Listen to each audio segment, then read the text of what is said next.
Am I actually live right now? It has been so long since I've been able to live stream. You guys have no idea how that window in the background is not cool. There we go. You guys have no idea how long I've been waiting for this day. Part of it has also just been I just generally am not in. Ooh, I need to shut my door. One moment, please.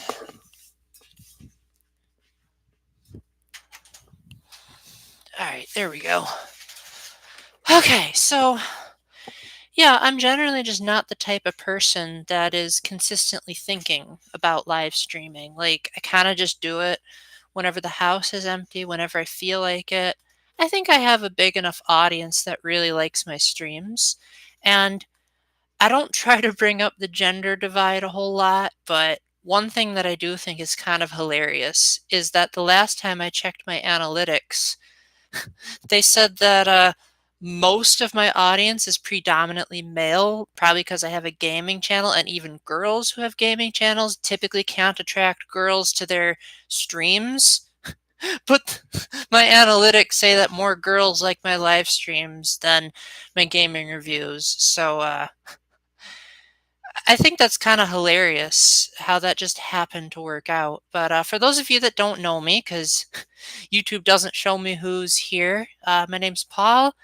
I first and foremost a variety YouTuber. I kind of just post whatever I feel like. I have been trying to steer away from psychology based content for a while now because I don't know, I'm getting kind of tired of it. Now that the Switch 2 is out, I kind of want to focus more on gaming, focus more on my friends and my trips and my experiences, and just tell you guys all about the great things that have been happening to me. And this year has been honestly kind of incredible. Maybe if you stick around, you'll get a little bit of a hint as to what to expect from my best memories video. I think first and foremost, something that I really want to bring up that I've mentioned a few times here and there, but maybe I haven't made as big of a deal of it as I should. And that's that ever since Good Friday of last year, my family and I have been going through a very, very tough situation that I haven't really been allowed to talk about with anyone except my therapist and my editor. And I'm still not really sure how much I'm allowed to say. But one thing that I can say is that it is finally, for the most part, resolved. We have a few logistical issues to sort out, but apart from that, everything that I had been asking you guys to pray about has been 100% resolved. It's such a huge relief. Um, it almost kind of makes me feel guilty whenever I'm unhappy because I'm like, oh, dang. I should be like rejoicing right now because I, I expected this to last a heck of a lot longer. And I'm glad that we can finally breathe. We can finally, like, it was never an issue of us fighting amongst ourselves. I don't want you to think that it was something like an inheritance dispute or not getting along or anything like that. It was people outside of our family were causing some violations, and we wanted to um, we wanted to get our civil rights restored, I guess is the best way I can word it. I also have been really enjoying the games that have come out this year. As far as I'm aware, there's only one game I've reviewed this year that I didn't like, and that was Dear Me, I Was. Mainly because I'm not really much of an abstract person, and that game is like the definition of abstract art. And the fact that there's no dialogue, I think there's only like one word of English text in the whole game, and it expects you to figure out a lot of stuff via like the music, the color choices, and the characters' expressions. What drew me to it is that it was done by the same company that made Another Code Recollection. And the art style looked cool in the trailers, but I must not have been looking hard enough because a lot of times they would like film the scene with real actors, then animate over it, but then they just stop and the scene would freeze in place. And I'm like, why not just make it a continuous movie? And it felt very disjointed, and honestly, there wasn't much gameplay to it. So, if you guys want a little bit of a preview as to what to expect from my best games video, I have a whole playlist of gaming reviews, and if you just look up the ones that are the most recent, um, you can possibly get an idea of what to expect. A couple of disclaimers though. I don't want to review direct ports of Switch 1 games that don't have a significant amount of reworking, because there is one game this year, I think you guys probably already know what it is, that came out on Switch 1 that was significantly reworked. I don't want Switch 2 editions of Switch 1 games. I feel like that's more of like a DLC type of category. And I'm not the Game Awards. I'm not at the point where I'm ready to give DLC an award. I want to celebrate the games that came out this year. Oh my gosh.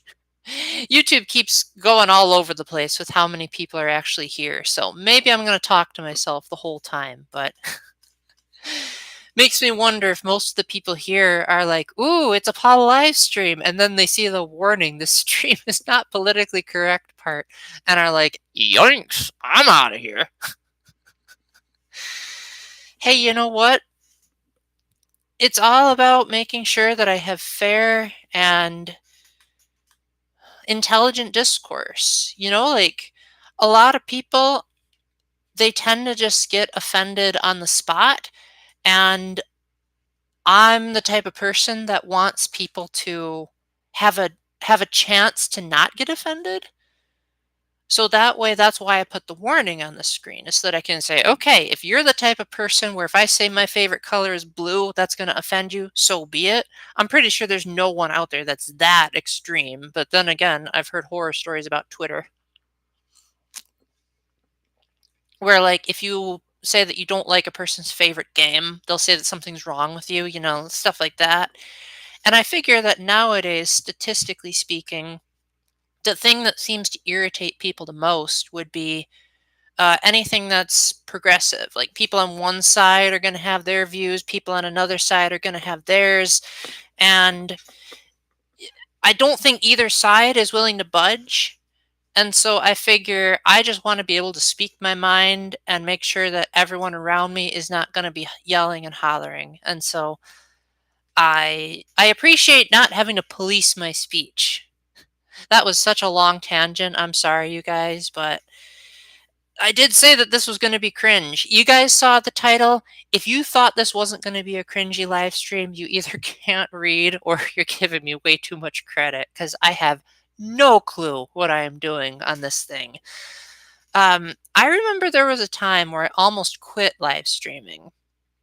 But then two of my viewers, I'm not sure if they want me to name them, but if they show up, I will probably shout them out. But they I don't want to call it a petition of sorts, but they were like within the stream, they said, how many of you guys want Paul to continue live streaming? And quite the variety of people said they really liked it. And quite honestly, the last couple of times I have live streamed, I have had quite a lot of comments on those streams of people that watched after the fact that said either, Paul, I was sleeping and so I didn't get a chance to watch it, or they would say stuff like, Paul, you always go live at like the worst times, so I don't ever have a chance to make it. And it's like, guys, I don't have any say in the matter.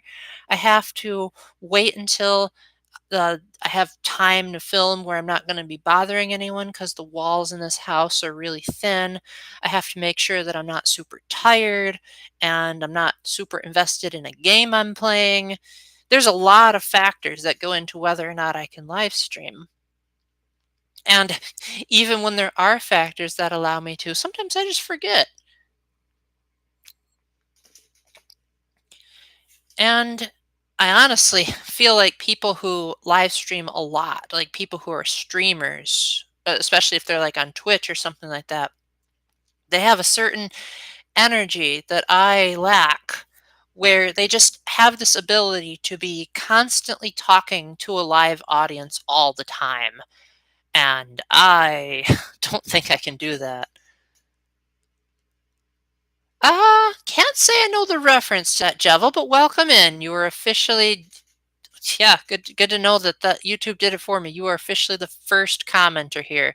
I don't know, maybe everyone else is feeling shy. Guys, newsflash, I'm a little bit shy myself, so if I can be brave, maybe you guys can too. Oh, that's right. Yeah, I haven't seen the Minecraft movie. From what I've heard, from the way that people behaved in the theater, I don't know if I want to see it. But I do think it's cool to be able to see, from my perspective, something that really I've only experienced in Smash, to be able to be on the big screen. And I think Jack Black is pretty neat. I do wish that maybe he would like expand his acting range a bit more, because from what I've heard, he pretty much only ever plays himself in the movies he's in, which in some cases works really well. Like you take Robin Williams, he basically played himself when he was in Aladdin as the genie. But Robin Williams also took roles where he was able to do other personalities. He did quite a lot of movies where he played a serious guy. But when all you do is just be yourself in the movies, then it lacks the novelty. Like, I think one actor that maybe not a lot of you have heard of that does this really well is Will Geer. I knew him as the grandfather in The Waltons. And from what I can tell, because he was a communist, he was blacklisted, which meant that he was only able to play like evil people. But by the time the Waltons came out, they finally cast him as a good person, and they literally said, "We are hiring you to be yourself." So that was the exception in his acting career, and he nailed it. Minecraft movie 2, yeah. Again, haven't seen the first one. Haven't ever seen The Simpsons either, but I hope that you have a good time with that, Jovel. Speaking of which, how have you been doing lately? And have you been playing any cool games lately?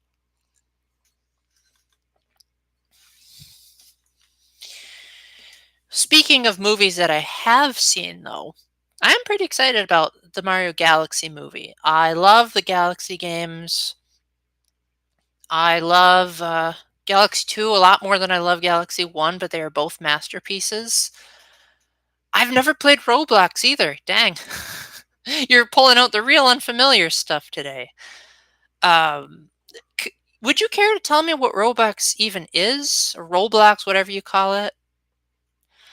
I'm trying to remember why I've never played it. I think part of it is because it never came to a Nintendo system, but I think the other part was something like I heard some rumors that maybe it wasn't the best place to go. Like there was some kind of toxic environment or something like that. I don't know. Oh, yeah, okay. So it's a create your own game kind of thing. Okay. Yeah, yeah, that can be pretty hit or miss, I suppose. But hey, if people make a game that's so cool that inspires game developers to make something better, then hey, I'm all for it. Just I hope that people feel safe and that they're not harassed and all that stuff.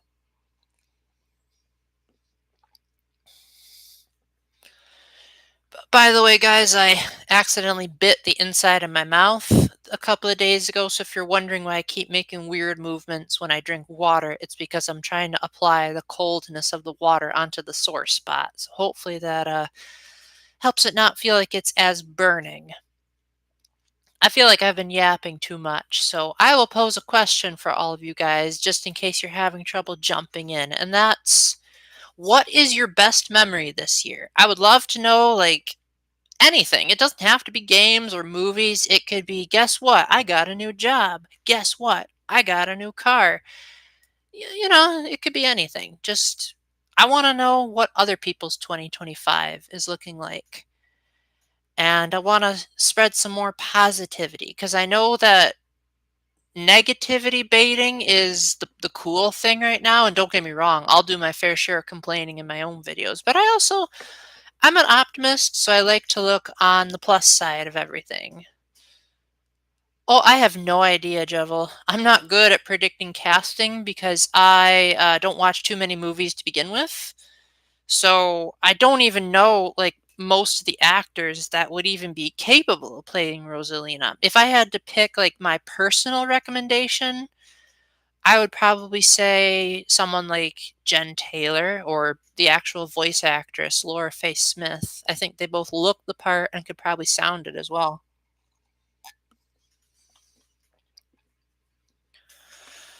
But that is one thing that I was kind of bummed about in the Mario movie is that they didn't get the actors from the games, and I wish that well, they got Charles Martinet, but he was in a cameo role. I honestly feel like Charles could have played the part. They could have said, "Okay, tone down on the wahoos a bit and be more serious." Charles could have done that. I mean, he played Parthnax in Skyrim, so obviously he knows a thing or two about how to do a serious role. But at the same time, I liked the cast of the Mario movie. I didn't even care that Peach didn't sound like Peach in the games. Like I just wanted the movie to be entertaining on its own merits, and it succeeded. Yeah, no, I agree. I think making it Galaxy themed over Mario World themed is such a good idea. I will admit that I also thought the same thing. But to be fair, you know how it works with hindsight, where like once you know the context of something, you can go back and realize you were missing something obvious. We could have thought that the cracking egg was a reference to the fact that Yoshi was in Super Mario Galaxy 2. Oh boy.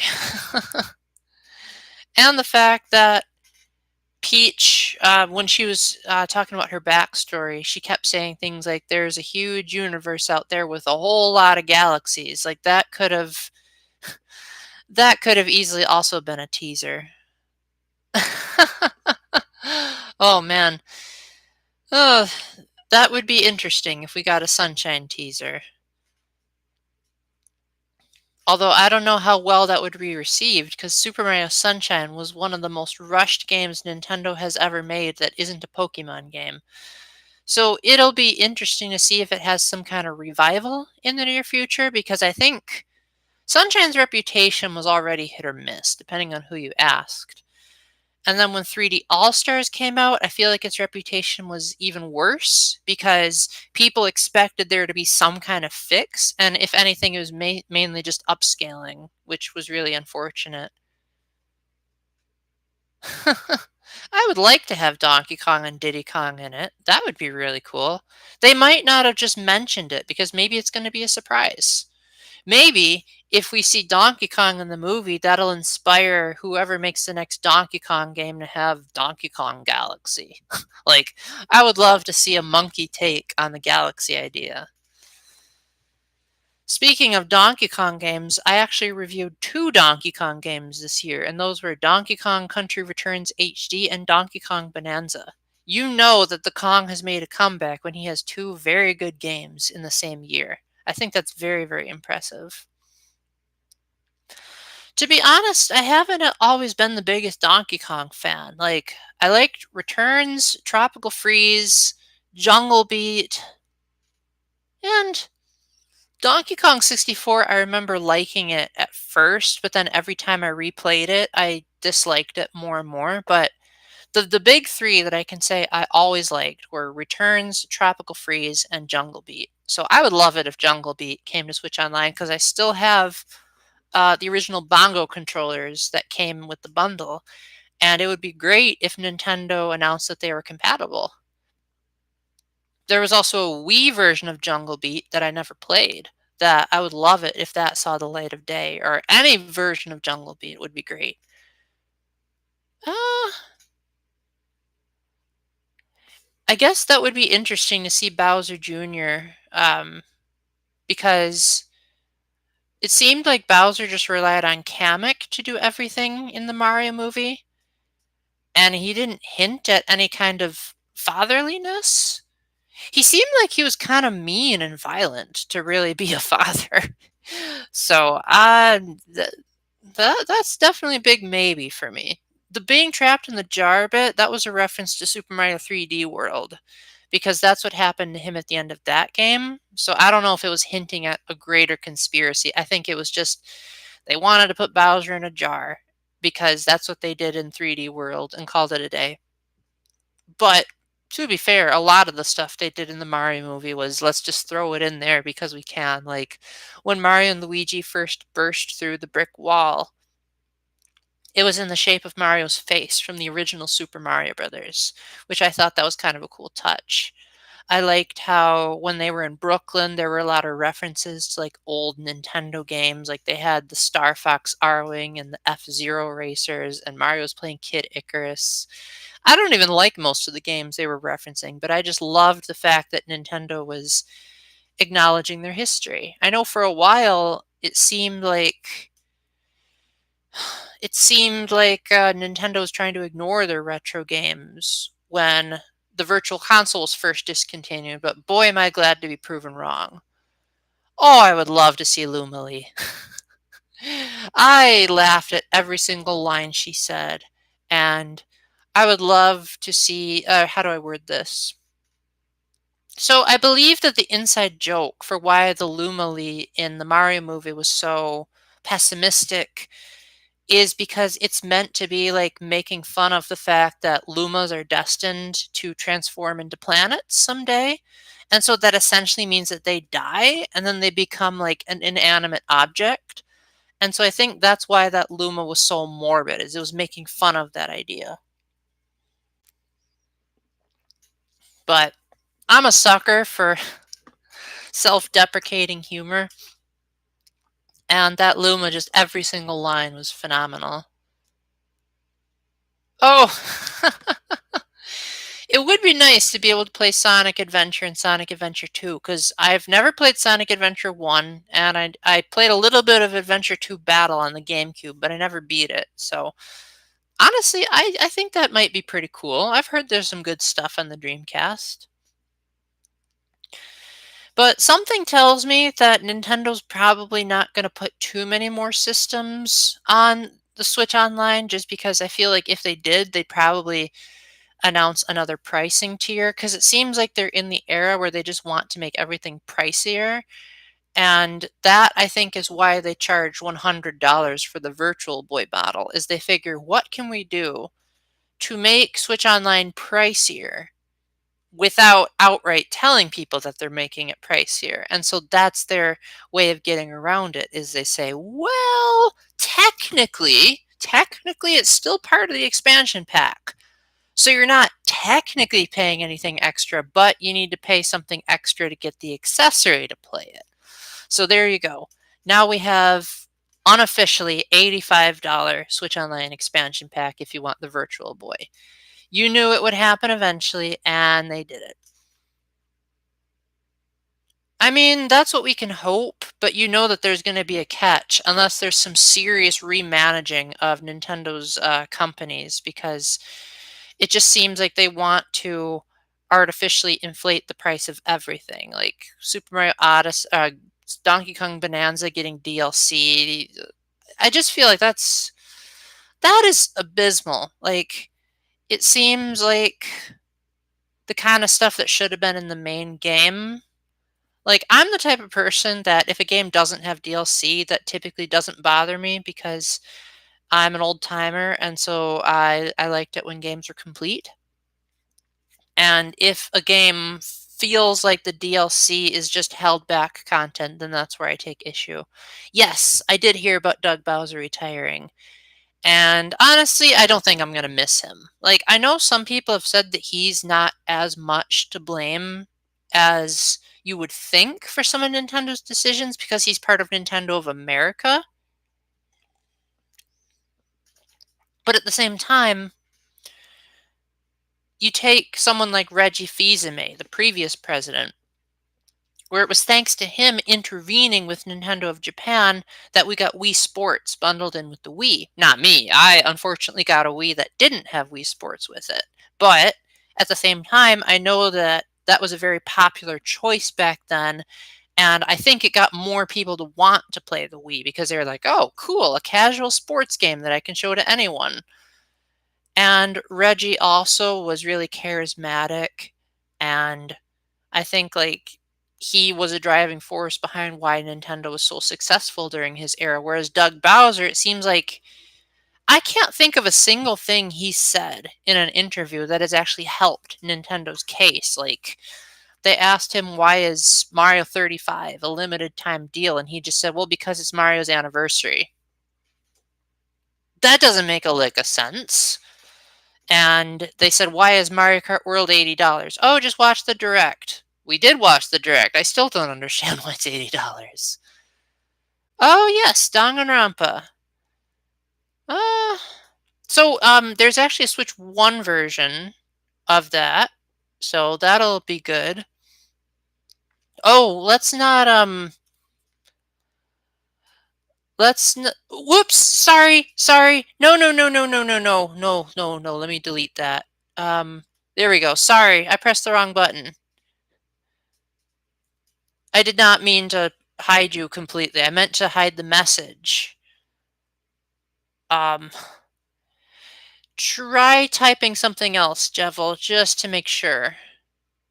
So sorry. I meant to just hide because I don't want any spoilers. Oh my gosh, I am so sorry. I am not much of a techie, so I might have, yeah, I probably did the wrong thing. I told you guys this would be cringe. You saw the title. You saw the title, so. Oh my gosh.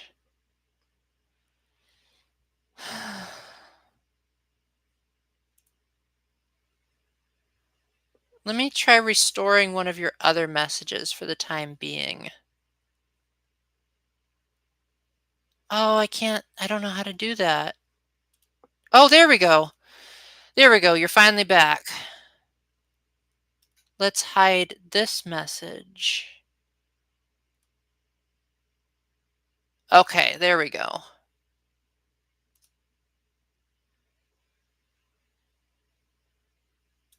Well, let's not even talk about hypotheticals because there are some people that haven't played Danganronpa at all, or they might have only played the first game, and I don't even want them to be.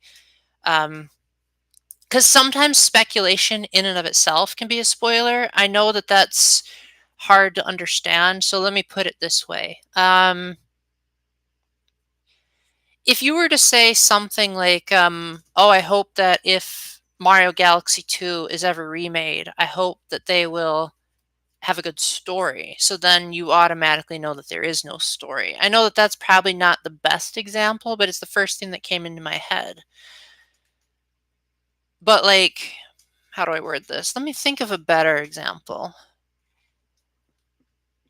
Yeah, just if you hope that something is going to change, then the person reading it is going to say, oh, you mean that that was that way in the original game? You know, stuff like that.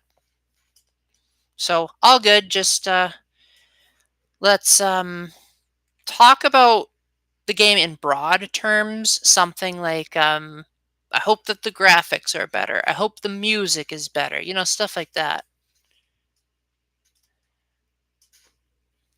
I would say that the average person reading stuff like that would probably pick up on the fact that what you said is not what happened in the original, and that would give away some stuff. So,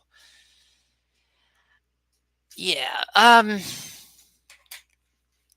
With Goodbye Despair being remade, I would say that the thing I'm the most excited about is for the opportunity to just solve more mysteries because I love detective games. I love finding contradictions. That's why I love Ace Attorney so much. And I am hoping that it renews interest in the Danganronpa franchise because for a while it seemed like V3 was going to be the last mainline game and the creators just didn't want to make them anymore. And I am hoping that this means that the creators kind of change their mind. Although, I hope that they don't. I hope that they don't make games just because the fans want them. Like, if it really is that hard to make them, then there's no shame in making a transparent statement saying, hey, we don't want to make these games anymore. You know what? Why can't more companies do that? Like, it would be great if Nintendo would just come out and say, hey guys, guess what? We don't feel like making Punch Out games. If they just said that, sure, a lot of fans would get angry, but I feel like a good number of fans would also appreciate the honesty and the fact that they're willing to just talk to their fans like their fans are people and not customers. I know that's why I like comments on my YouTube videos to feel conversational in nature because I don't get paid to do this channel. I do it as a hobby and I do it because I feel like it. And as a result, I want to feel like I'm not a boss or I'm not a person trying to sell a product. I'm just a person trying to talk about what I like and want to start a conversation with you guys, which is why I'm trying to live stream more. Whether I'll be able to live stream more is another question, but I'm at least going to try. Let's see. What else is coming up that I'm excited about? Professor Layton and the New World of Steam. I'm pretty pumped about that.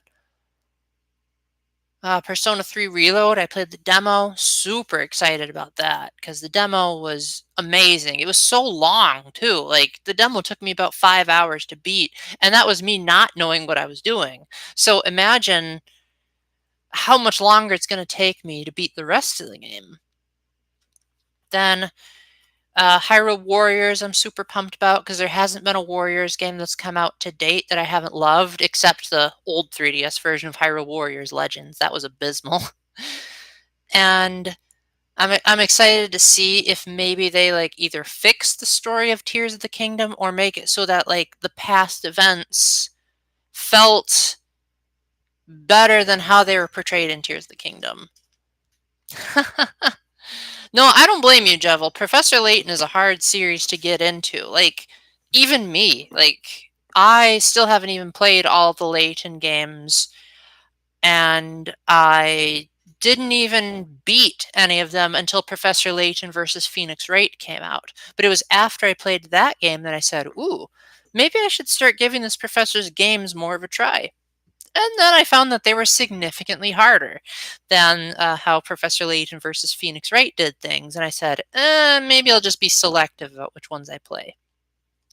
And I would say that the only Layton game besides Versus that I actually liked was Unwound Future.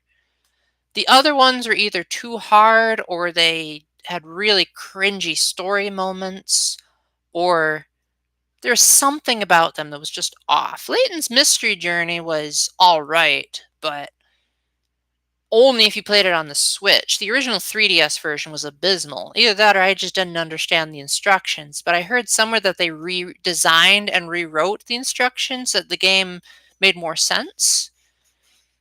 But yeah, I don't blame you in the slightest. Layton has certainly built up a reputation for being the kind of game where you need to be a brainiac to really enjoy them. Personally, for me, I'm hoping that now that we have Layton back and now that we have Ace Attorney being so popular, maybe it'll finally be time for Professor Layton versus Phoenix Wright to make a comeback on the big screen. Well, I do have a review of Layton's Mystery Journey on the Switch. That has gameplay. Not the best example of a good Layton game, but it at least has the core gameplay of the series in there. But yeah, I plan on reviewing the new one, assuming that it's not too difficult whenever it comes out. Because level 5, oh my gosh, those guys are starting to put Metroid Prime 4 to shame with how much they're delaying that game. Because I think it was announced in 2023, and then it was that, and then they said like it's not going to come out until 2025 in 2023, and then in 2024 they announced that it was a 2025 game, and then in 2025 they said, oh, now it's going to be a 2026 game. So make up your mind, guys, or just don't announce a game so early on and then wait several years to release it. I don't know why companies haven't learned their lesson by now. Like, you take all the examples like Silk Song and Hades 2 and Bayonetta 3 and Metroid Prime 4, you'd think people would realize, guys, shut up until the game is about ready to be released. I would love it if they did a new timeline. I think the director hinted at that in an interview where he said like the events before Goodbye Despair are canon, but then he said something like, "Who knows what direction the series will take after this new event." Um, as far as Zero Escape, this is done by a different guy. I know they were technically made by the same company, but they had different directors and different producers. They definitely influenced each other, but I would say that the two feel tonally very dissimilar. So if you're expecting this to be an unofficial Zero Escape 4, you probably don't want to do that. If you want something that's an actual Zero Escape 4 that also feels like a Danganronpa game, try 100 Line Last Defense Academy, because that was done by both the Danganronpa and Zero Escape guys. From what I heard, Kotaro Uchikoshi, that's the man that did Zero Escape, he wrote, I think it was like 98 or 99 of the 100 endings, and the Danganronpa guy wrote the first one.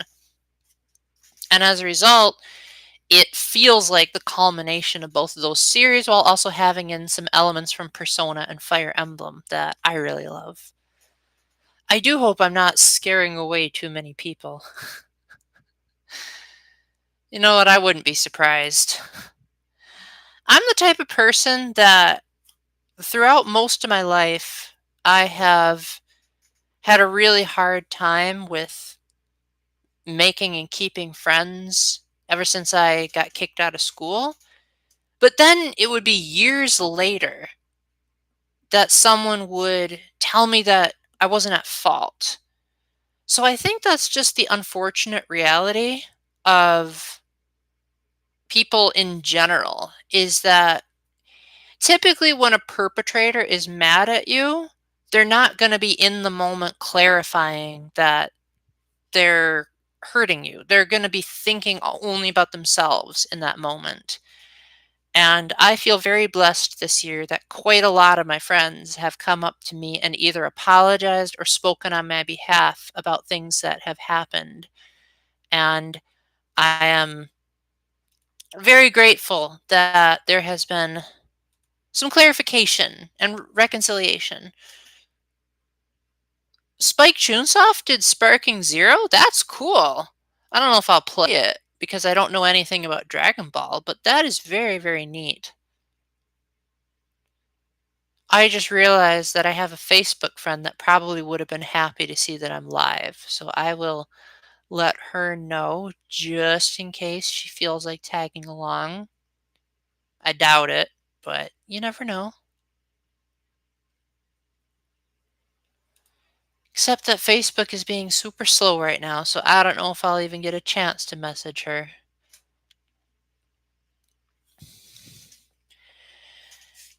Talking about something that isn't directly related to video games. The last couple of years, with regards to my religion, have been really great for solidifying why I am Catholic. I've had so many miraculous Oh, there goes Facebook. So let me hold that thought.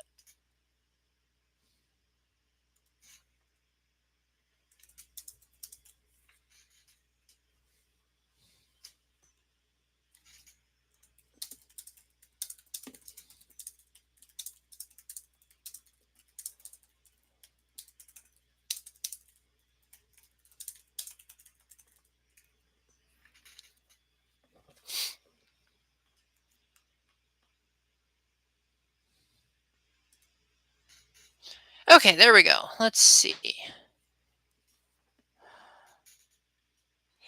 Yeah, that would be good if you could talk to your friends. Um, so with regards to my religion,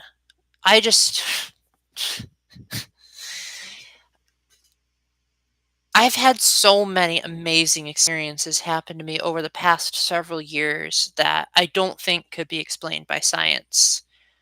I've been miraculously healed at least 4 times in almost a decade, at least. I'm probably losing track of all the times I've been healed, but, like, I've had knee pains that have been gone after being prayed over. I've had lactose intolerance that was gone after, Holy Communion. I had my miraculous healing on my back and shoulders after adoration in 2018. And then my sister, when she did her missionary trip, she pointed out, like, there was a guy with a withered arm that was healed after they prayed over him. And I just have no doubt in my mind that whatever religion is the truth, it better be pretty darn similar to Catholicism, because it seems like there's so much that I can relate to personally that has explicitly to do with the Catholic belief system, like adoration and the true presence in the Eucharist. And I wish that I always wondered why God chose me to do all these healings on when he could have healed other people. And I've been thinking about that ever since 2018 when I got my miraculous healing on my back and shoulders. And I think, I'm not 100% sure about this answer yet, but I think the answer to that is that God wants to use me being healed as an example to other people so that they can see, oh, Paul was healed. Maybe that can be like something to get me thinking that maybe this religion is the real deal. Uh, I haven't watched Doctor Strange in so long. I honestly am not sure what all that is talking about, but I do think that there is an element of the multiverse that is sort of present in Catholicism. It's complicated. Basically, I don't believe that the multiverse system is accessible to the average person. Like, I don't think it's literally possible unless, I don't know, a miracle happens that would allow someone like me to meet myself in an alternate timeline. But I feel like the multiverse exists in God's mind, but yet at the same time, it only exists in his mind. Like, it's not an actual tangible place. Like, there is no other Paul out there. At least that's what I think. I could be wrong, but as far as I'm aware, there is no other universe. There's no other Paul, but God knows about what could have happened in that other timeline. And the fact that he can, like, warn people, like, if you do not do this, then this will happen, sort of results in like a mental multiverse, if that makes any sense. Well, my body was actually healed. When I went to Catholic Heart Work Camp in 2018, I would describe the sensation as it felt like hot liquid was like trickling down my back, and then it like spread across to my shoulders, and then like the liquid felt like it became like very soothing, like someone put a heating pad on me.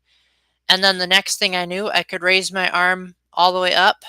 Before I could hardly do that, I could bend down, touch my toes, lift up 7 kitchen trays, and my back wasn't hurting at all. And I knew at that moment, yep, that was a miraculous healing, all right, because the timing was just too perfect. And the priest had literally said, come forward and ask God if you can be healed. And I did. And it happened like maybe 3 seconds after the fact. Like, that's the thing about miraculous healings is they typically don't take that long to happen. Typically, most people describe them as being immediate or at the very least, like, not that long away from the prayer.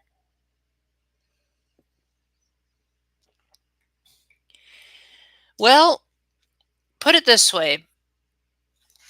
I think that if the multiverse exists, then there really isn't any need to believe it or disbelieve it, as long as we do what God says because he knows about the alternate outcome. So, for example, if God says, don't do this. If you don't want this to happen, then just don't do that. And then you won't even have to think about it. Honestly, I feel like timelines and stuff like that is really confusing and hard to comprehend. And there's also a part of me that realizes that heaven has often been described as a place that is so, uh, like it's almost like another dimension. Like it's so beyond our ability to comprehend, but like in the best way possible. And so for me personally, there's an element of surprise that I kind of like about it. But at the same time, the Bible and the Catechism give just enough explanation for little hints of what heaven is that make it so like, okay, I can at least have somewhat of an idea of what's going to happen to me after I die, assuming that I live a virtuous life. I could very well turn away from God one of these days and become a terrible sinner, but I certainly hope that's not the case, because if hypothetically I didn't believe in God, but I did believe in heaven, I would probably use the reasoning of what's the most likely scenario after I die? What are the chances of A, I'm fading into obliviousness, B, hell exists, and 3, heaven exists? And I know atheists have tried to disprove this claim, but I just don't understand their reasoning for their disproof. So, for me personally, there's two options. Either A, heaven and hell are not real, and so therefore you can do as much wicked stuff as you want, because you're ultimately just going to fade out of consciousness and you're going to just stop seeing everything. But there's B, and that's hell is real, and you go your whole life thinking it's not real, only to find out at the end of your life that, yeah, hell actually is real, and you shouldn't have been so wicked. I don't know if I would want to take that chance. And so, on the off chance that hell could be real, that's what makes me want to pretend like heaven is real, even if it hypothetically isn't. Of course, I do 100% believe heaven and hell are both real. But I'm just saying that from the perspective of simply using logic and reasoning. That's how I see it. The double hockey stick? You might need to explain that one a bit, Jevil, because I'm not sure I'm catching the reference.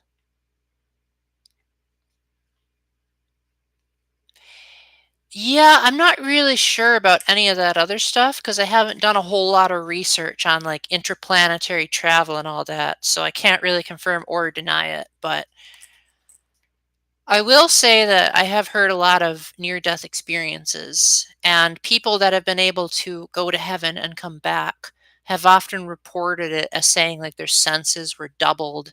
They were able to like see things on Earth with like clarity that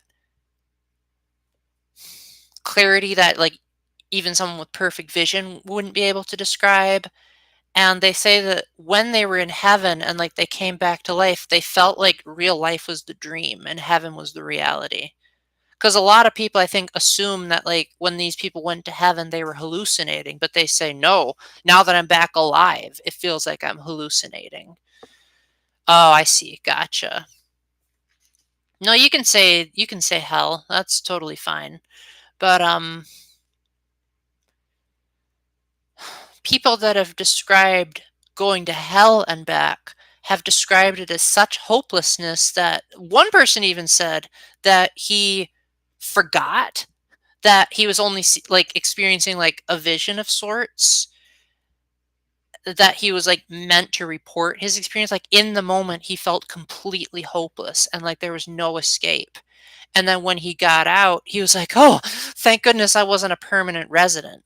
And I have heard hell described as like you're so separated from Jesus that even if Jesus were to hypothetically appear in hell, the fact that you rejected him is like the main source of their pain. It's not so much the flames. Like, I don't know whether or not there's literal flames in hell,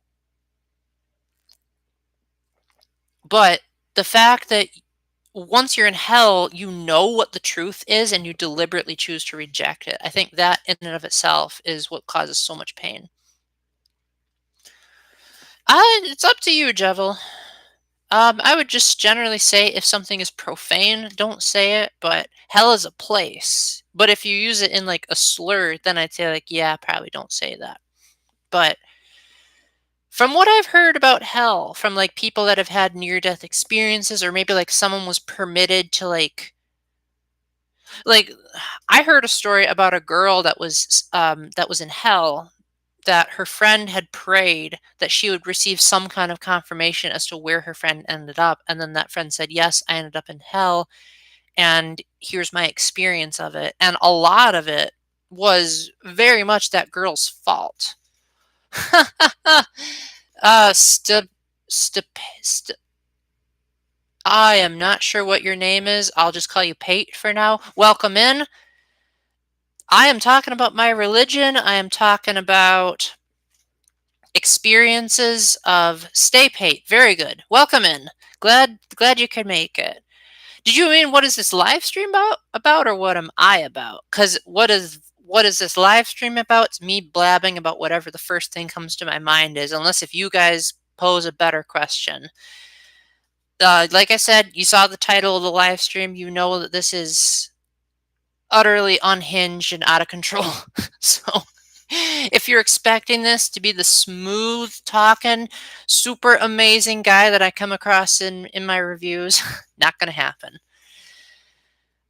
We started out by talking about what my best memories of the year were, and then that led into us talking about what we were looking forward to, and that led into me talking about why I'm Catholic, in case you couldn't tell.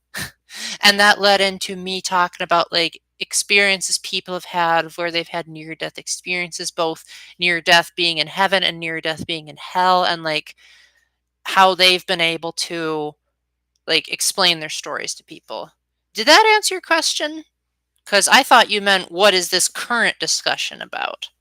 But as far as my live streams in general, it's an opportunity to talk to me one on one in a way that you really can't do in the comments section.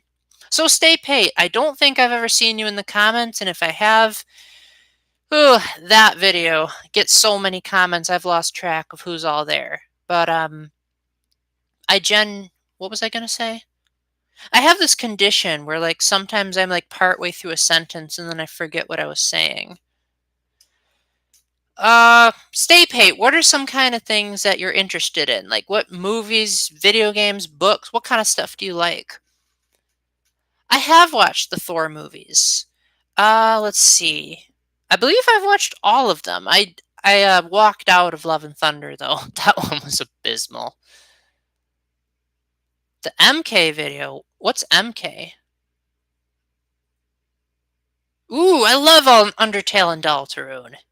Yeah, I have reviews of Undertale and all 4 chapters of Deltarune thus far. The Undertale video has a very soft audio because I was still getting used to things back then, but I feel like my opinions are pretty much still the same. Yeah, would you care to actually let me look that up right now. Let me see what it is that you all are talking about, cuz like I get so many comments of people saying stuff like I came from this and I'm like, what are you guys talking about? Why is it that I'm the last one hearing about this?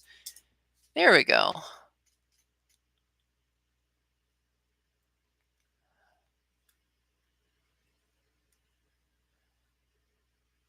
Uh, let's see if you responded to that. Do I have any theories about Undertale and Deltarune? Um, I have a theory that I don't know if I want to say them because that might spoil stuff for people that haven't played all the chapters. But I would say that a theory that I have in general is I have a theory that all of these extra prices for Nintendo systems are a result of Nintendo wanting to upcharge for things, but not outright saying it. YouTube comments with no context. Ah, okay. Oh, okay, one of those. Okay, MK YouTube comments with no context. Okay. I think I do know what you're talking about. Oh, that one. Yeah. Okay. Yeah, that was actually pretty nice because that person was like, dude, you actually have a channel, and yet people. Oh, look at that. You just commented on something. Very nice. Let me respond to that.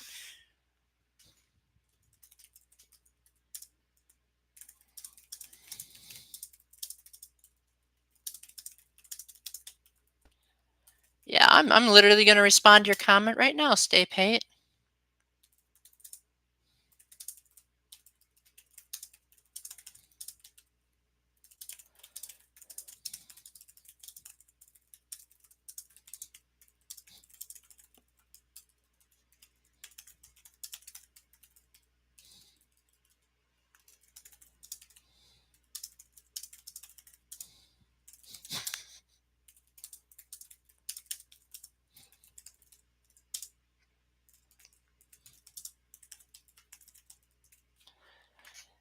Thank you so much. I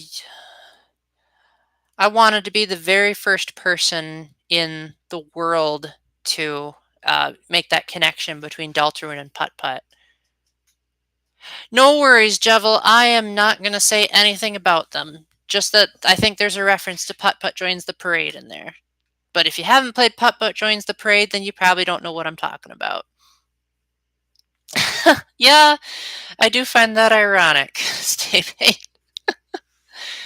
But to be fair, chapters 3 and 4 were the first chapters to be paid content, as opposed to the original being free. So it's possible Jevil might want to save some money. I don't blame you. I'm the type of person that rents most of my games. I am that person that, like, yes, I have a Switch too, but I'm encouraging everyone to just rent most of the games so that Nintendo can make as little money as possible while still acknowledging the validity of the developers that are working on the games. Like, I personally believe that Nintendo has some of the best developers, but some of the worst corporate overlords in the industry. And I want to acknowledge the good and the bad.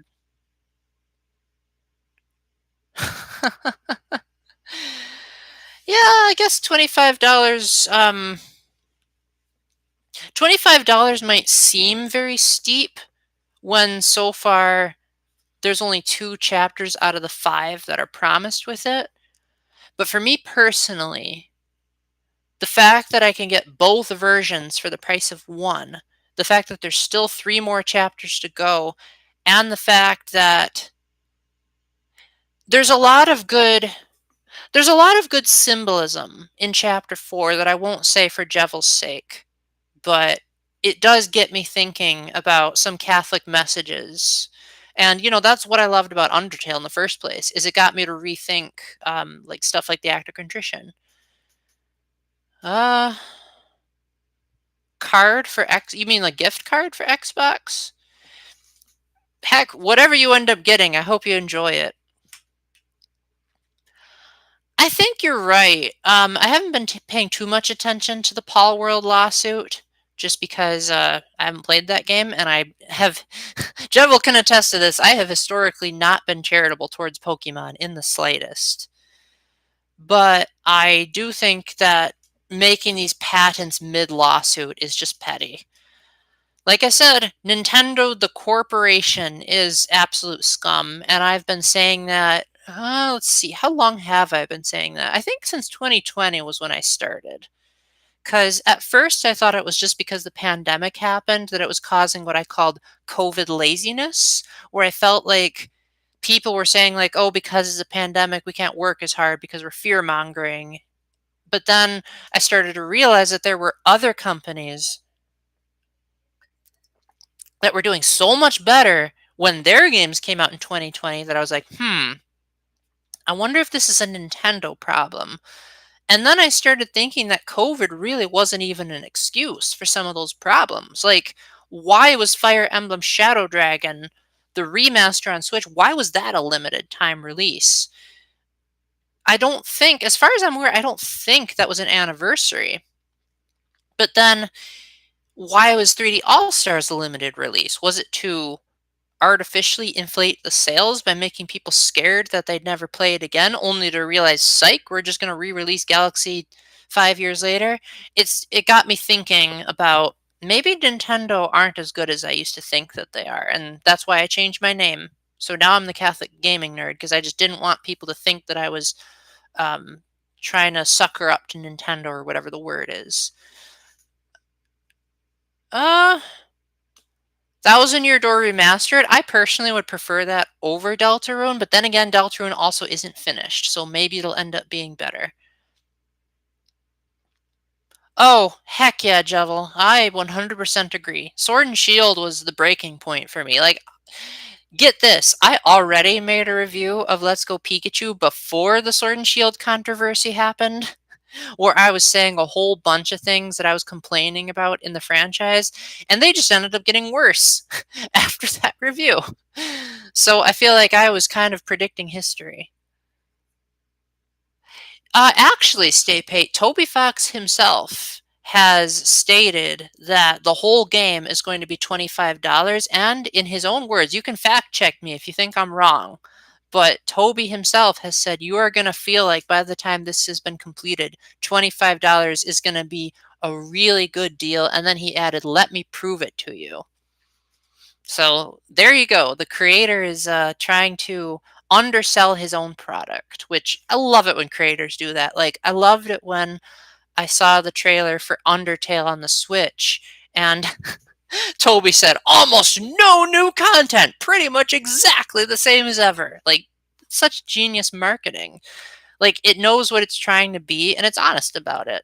Or when he says, like, we have shown these vents in every single trailer. We're not stopping anytime soon. Love the transparency. I wish Nintendo would do that.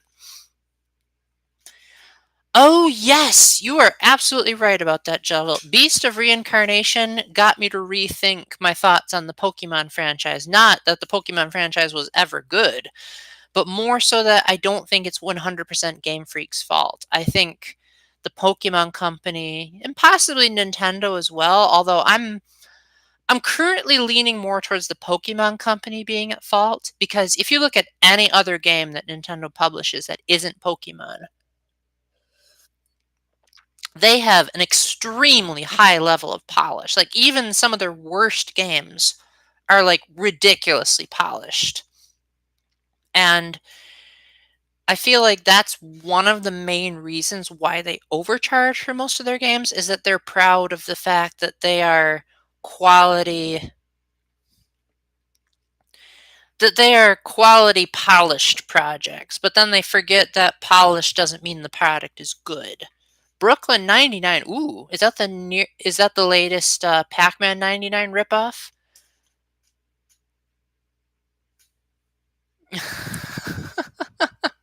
Actually, the line "your choices don't matter," that's actually what makes me like Deltarune so much.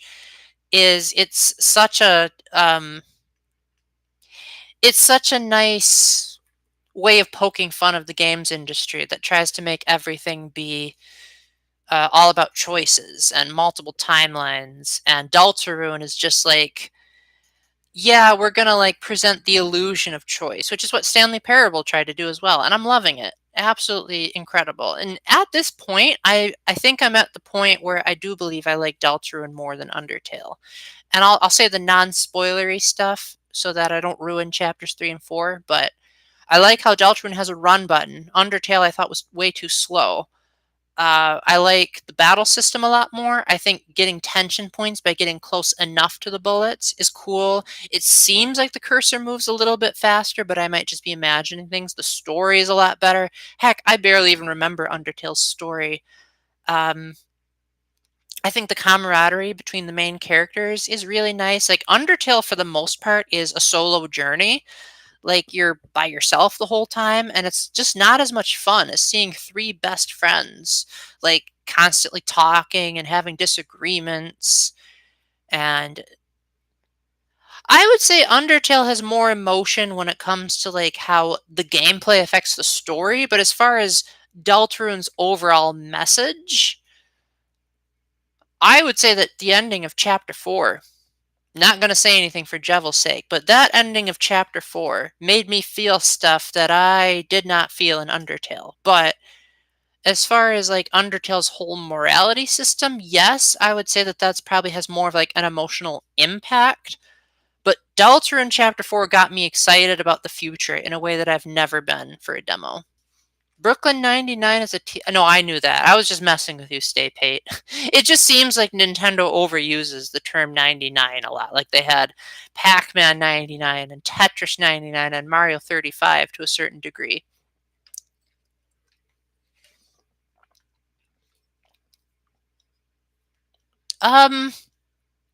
Toby has stated that Deltarune is kind of its own thing. So I'm not sure if there will be crossover. Personally, I feel like the fact that Deltarune has pretty much all of the same characters, they're just recontextualized, I think that's about as close as we're going to get, but you never know. This is Toby Fox we're talking about. I think I know what you're talking about, Stay Pate. I won't say anything for Jevil's sake, but yeah, the opening of Chapter 4 and the end of Chapter 4. Utterly phenomenal. So, how it works, Jevil, is that if you pay the $25, you're getting chapters 3 through 7. And once you pay the flat fee, you don't have to pay it again. So, for example, I paid the $25 as soon as chapters 3 and 4 came out. And Toby has said that once the remaining chapters come out, I will get them as free updates. So, if you're the type of person that says, I'm just going to wait to buy the game until it's complete, you'll still pay the same price as those of us that paid for it early. And again, you can fact check me on that, but that's coming straight from the words of Toby himself. Because unlike Nintendo, Toby actually communicates with his fans. He has stuff like newsletters and Twitter posts and stuff where he just says, hey, guys, I'm having trouble, so the game might come out later. Or I loved what he said about Chapter 2. He said he was originally going to make that the first chapter where you had to pay for it. But he changed his mind and made it free because Chapter 2 came out when COVID was like still going, but like dying down. And he wanted people to have something to be happy about. So he said, I'll just make it free so that people can have some enjoyment during COVID. And it's like, when the heck has any other company been that transparent with their fans?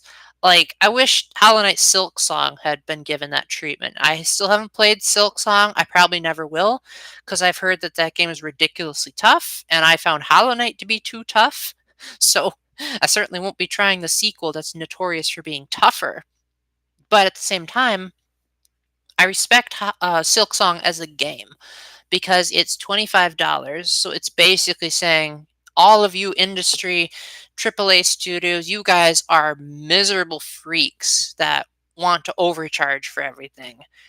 And I also like the fact that it seems like it's a project that's made sheerly from passion and not for profit.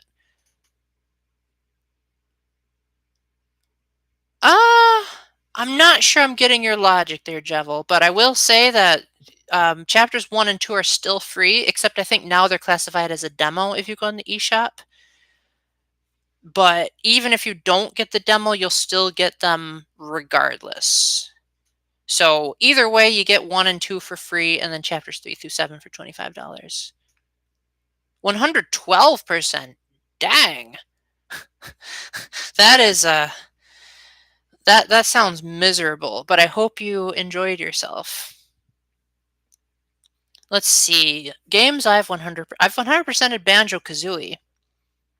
Unless you count turning into a washing machine. That my brother did. Oh, the deal. Oh, okay. I gotcha. I didn't even know Hollow Knight had DLC. That tells you how ignorant I am. Let's see. Banjo-Kazooie.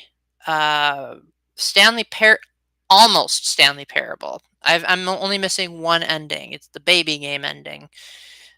Which, to be fair, how many people are sane enough to actually go through that ending? You literally have to be playing the game for 4 hours straight to get it. And I'm like, no thanks. Ooh, I like to call that free LC. That is really cool. I love it when games do that. Wish Donkey Kong Bonanza would have done that with DK Island. Okay, they say that generally speaking, if you're going to criticize anyone, it could be a company, it could be a friend, for doing something that you don't like, the polite thing to do is to say what you would have done instead. And when it comes to Donkey Kong Bonanza, if I was Nintendo and I wanted to like actually be friendly to the consumers and not feel like it's a ripoff, what I would have done is I would have made DK Island free, but made the Emerald Rush be the DLC. So, considering what I've heard about how challenging Emerald Rush can get and all of the new content that you can get from it, even if you announced that in the same video, like said, hey, we're putting in DK Island for free, but then we're adding in Emerald Rush as a paid expansion because you get, and then maybe like increase the number of stuff you can unlock, maybe make it like have there be like 96 different clothing options that you can unlock or something like that, so that they're transparent about what it is that you're getting. Because I've heard YouTube videos that defend the DLC is saying that the directors actually undersold their product. That they were saying, like, when they made the announcement, they weren't saying enough good things about it. And then these YouTubers were like, I paid the $20, and I think that they could have worded it in such a way that it made it even more appealing. Because personally, I feel like making an explorable area that has like nothing to do on it, why on earth would you make people pay for that? That's just baffling to me. Oh, good. I'm glad that you got the Switch 2 version of Deltarune. Honestly, there's really not much difference at all. I've played both of them on my Switch 2, and I could not spot a single difference besides that secret room in Chapter 4 is completely different depending on whether you're playing it on Switch 1 or Switch 2. Open world Zelda games. Okay, so the thing about Wind Waker is that I've played both versions of it. All three, if you count the fact that it's on Switch Online. I played it on the original GameCube, I played the Switch Online version, and I played Wind Waker HD on the Wii U. And over the years, I've grown to like Wind Waker less and less. I believe that the dungeons feel more or less like straight lines, or they're like linear to a fault. There's really not enough islands with a lot to do. And the few islands that do have stuff to do usually feel like they're there for like one singular purpose, and the rest of it's like, oh, there's another submarine. Oh, there's another ring of light that you can haul up 20 rupees for. Like, a lot of it doesn't feel substantial, and the sailing, like, a lot of it is just empty blue space. And I get it. For some people, that's relaxing. And for those people, I'm happy for them. But once you get near the end of the game towards that fetch quest, it starts to feel like it's wearing out its welcome. Like maybe if the game didn't have that fetch quest, but had more dungeons, then I think I'd like Wind Waker better. But the fact that so much of the late game is, it feels like padding, if I'm being honest. I feel like that takes away something that you could have defended, but now it like lost its defense. That's my take on it. Now, with regards to the weapons breaking, I did recently replay both Breath of the Wild and Tears of the Kingdom because I got the Switch 2 editions for free because I had Switch Online. And I never ran out of weapons because I would stay away from combat encounters until I absolutely had to be in them. And then I would hit the enemies hard enough that their weapons would drop. So I would just pick up their weapons instead, or I'd be exploring a place that had weapons lying around. In fact, I got so many weapons that I was often told my inventory was full. And then with Tears of the Kingdom, you had the fuse mechanic, where if you fused something onto the weapons, it would actually increase the durability and the damage you would do with the weapon. So I personally, like, yes, I do think the whole weapons breaking thing is stupid, but if you know how to optimize your playthrough, it becomes a non-issue if you're good. Let's see, hunting for treasure. Yeah, it's It's better on the Wii U because you have the map on your gamepad and the TV, or in the Link sailing on the TV, but on the GameCube, it's an absolute nightmare. Yeah, to be fair, the combat in Wind Waker is pretty fun. Like, I do like being able to parry, and I think the story is pretty good. I hate the graphics, though. Absolutely cannot stand looking at Wind Waker. It's the kind of game that just absolutely disgusts me. Minecraft really isn't that good? I've never played Minecraft, so you'll have to tell me if it's any good. But as far as why Tears of the Kingdom is my favorite video game, generally I'm the type of person that is able to quantify different values when it comes to like how much fun is this game, how much content does this game have. And when I quantify the amount of fun I had in Tears of the Kingdom compared to like every other game I've ever played, Tears of the Kingdom always comes out on top. It's just the game that I enjoy myself in the most. I love the movement system. I think the scripted sequences, especially like the entirety of the Wind Temple, is just phenomenal game design. I love exploring the Sky Islands. Yes, they can be repetitive, but from a practical standpoint, even though they're repetitive, they're useful. Like, you get some really good items on those Sky Islands. Like, you get Sundelions, for example. And if you cook the Sundelions, they can help recover gloom effects, which is really helpful once you get towards the end game. I think Matt Mercer was a great choice as Ganondorf. Story was underwhelming as heck, but at least you can skip it. And I liked the idea of them using the same Hyrule as Breath of the Wild. I thought it was cool to like revisit those same old locations and be able to have like new context for them. All right, guys, my voice is starting to get sore, so I think I will call it here. But thank you very much, Jevel and Stay Pate, for your comments and your observations. For all of you who were silent observers or silent likers or whatever you want to call that, thank you for sticking around in the background. Hope I wasn't too cringe. Um, I might actually be back in the near future because I have way more time and way more space to be able to film this without interrupting anyone. I hope you all have a great rest of your day, and remember to keep the faith, stay epic, and God bless. Bye.